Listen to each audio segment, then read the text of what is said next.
It's apple season, pear season, peach season. I love the fall harvest of fruit. Hello everyone, I'm Danielle, homeschooling mother of 7. Today, in this video, I'm going to break down canning for beginners. I think we'll start by washing our peaches.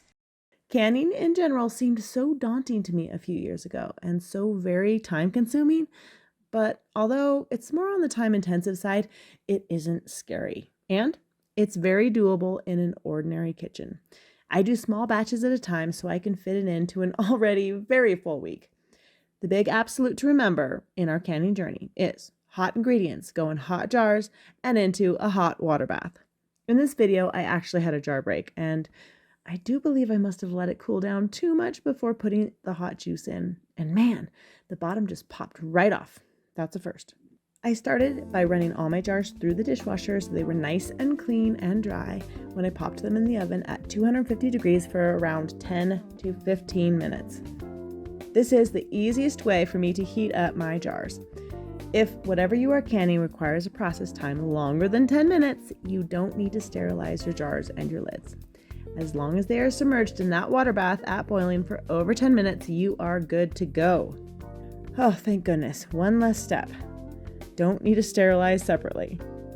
Today I'm canning peaches and pears. Last year I canned a lot of pears, and because I'm just canning for my family, I ended up leaving the peels on.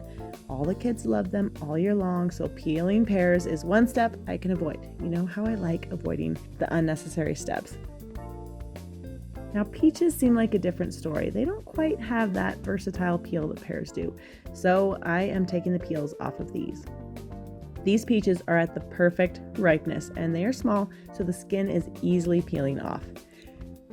In the past, I have stuck them in boiling water for 30 seconds, as people recommend, but I found the peaches really hard to work with. I guess it really depends on your peaches. When they are perfect for eating, I think they are perfect for peeling too.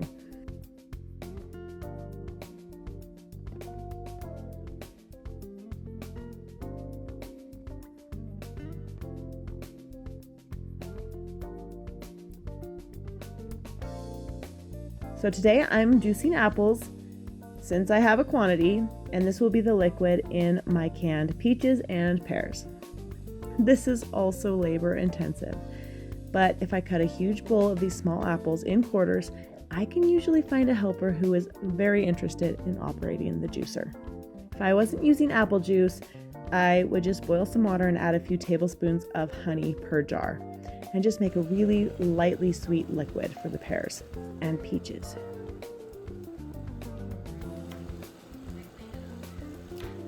I'm just editing this video, and it is making me chuckle to listen to the way my life sounds before I take the sound out and make it sound more peaceful. All the children and chatter and chaos and laughter and running, the juicer. So I'm sparing you the real life sounds, but just know that my home life is loud, and I do all these little household things with dozens of interruptions and a perfect symphony of noise around me.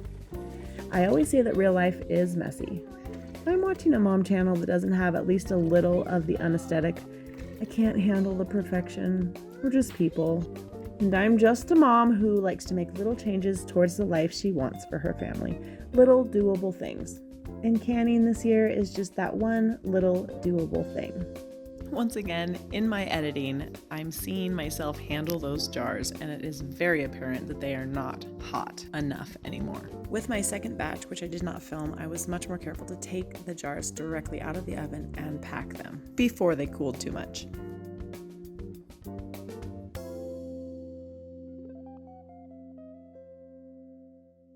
So back to it. Canning. Water is hot, juice is hot, jars are hot, lids are hot, peaches go in, juice goes in.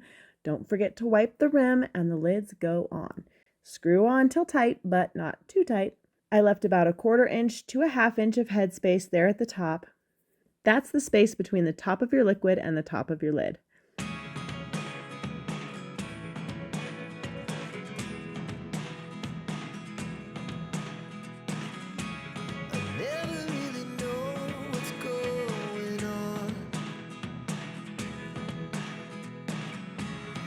Look at me sometimes like all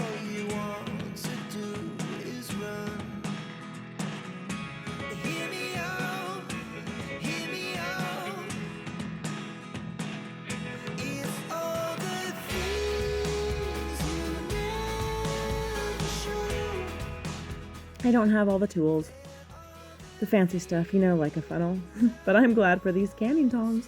Man, they're swell. Last year I canned pears, applesauce, pear sauce, apple butter, apple cider, and we enjoyed it all year long.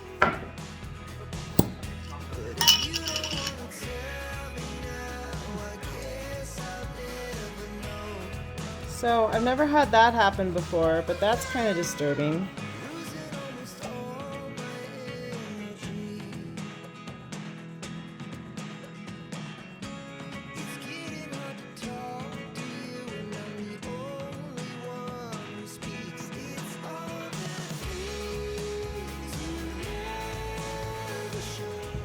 Don't forget to write the month and year on your jar.